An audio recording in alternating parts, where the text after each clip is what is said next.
in his first ever NFL action. All right, let's start this bad boy in the first quarter. 3rd and 9, Shedeur evading the rush and scrambling for a first down. Keeps the drive going for the Browns later on that drive. It's 3rd and 12.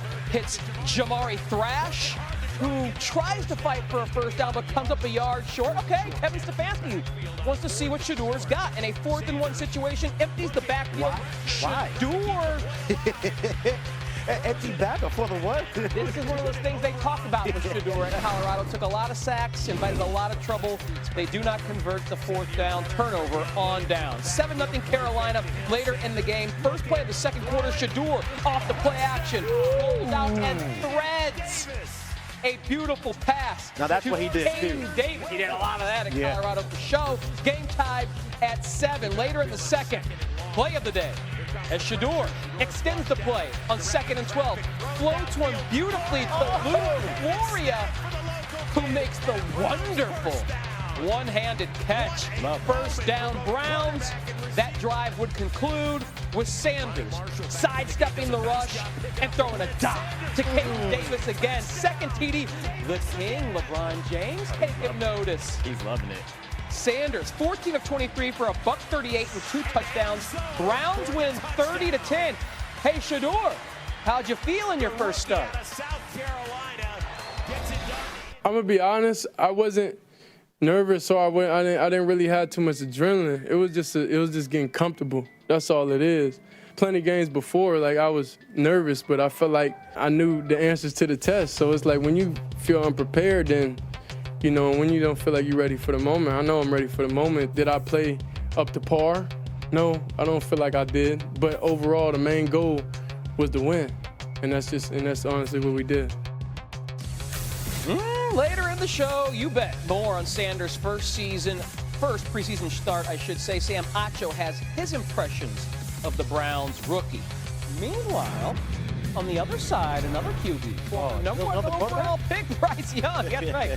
He played 12 snaps, 2 offensive series. That beautiful connection to first-round pick Ted McMillan for a 30-yard pass play. He was 4 of 6 for 58 yards and the only touchdown of the game for the Panthers. A lot of excitement around those two, and the same can be said about both fan bases for the Pats and Commanders. Mike Vrabel, his era has begun. And straight out the gate, you can tell it's going to be a different year in New England this year. Opening kickoff. 2nd-round draft pick Travion Henderson from the Ohio State University says, "I'm too fast, too furious. I'm too fast for y'all, man." Then he's 100-yard house call for NFL Next Gen Stats. Henderson reached 21.0 miles per hour on that touchdown. That would have been the fastest TD all of last season for New England. It's 7-0. Drake May, you're up next. And in the first quarter, he reminds everyone that he's got some speed too, Tyler. 11-yard scramble for the first down. Didn't take a hit. We like to see that as well.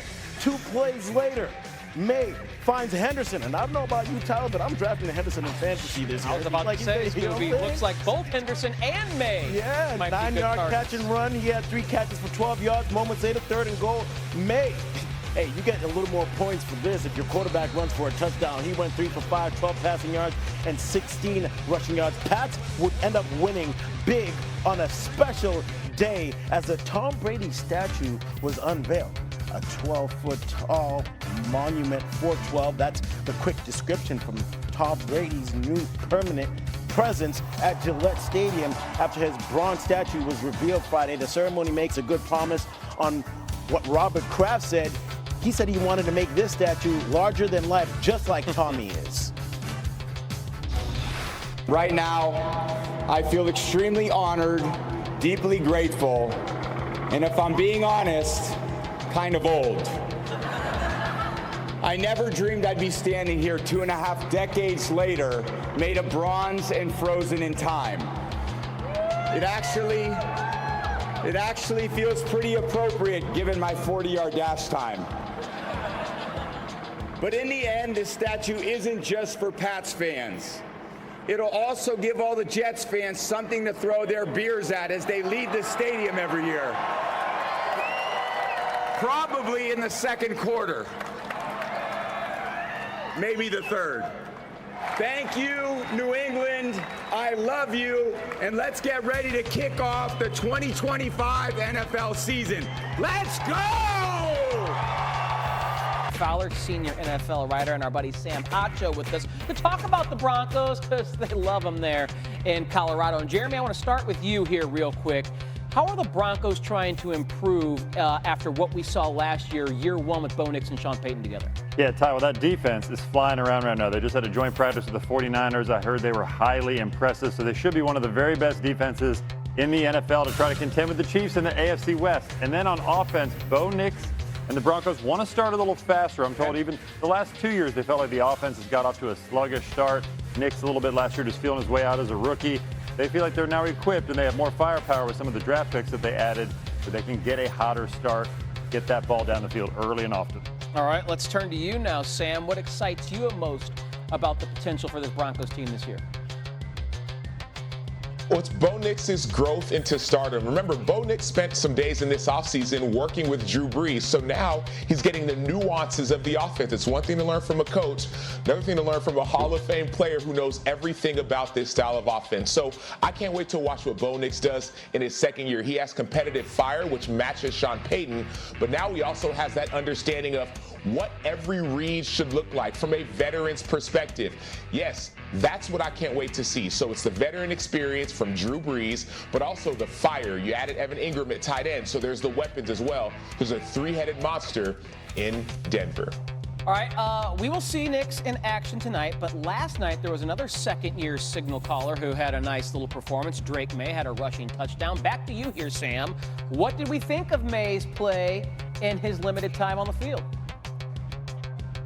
It was up and down. Yes, he had a great job with his legs rushing the ball, but also there was an early turnover, an early careless fumble. We saw some fumbles last season that I didn't really love, some careless plays from Drake May. And so there's highs and there's lows. The highs, as you see on your screen, are Drake May using his legs, especially when there's pressure in the pocket. He's an extreme high-level athlete. But some of the lows are the turnovers that you saw. Yes, it was limited time, but the fumbles, you want to wipe those away, especially in limited action in the preseason.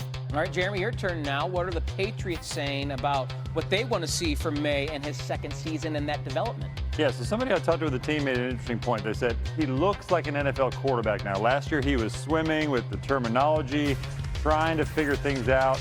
The complexities of the game, they were tough for him early, but right now he feels comfortable in Josh McDaniels' offense so far. Sam mentioned the ups and downs. They're going to see a little bit of that, but a joint practice they had with Washington, he was really accurate, which was a good sign. So they feel like he's the leader they need. He's just got to deliver on the field now. All right, you two stay put because my boy Scooby wants to rap a bit about some of these NFL QBs. Yeah, J.J. McCarthy, he was in the same draft class as Drake May, but he didn't play all last season due to injury.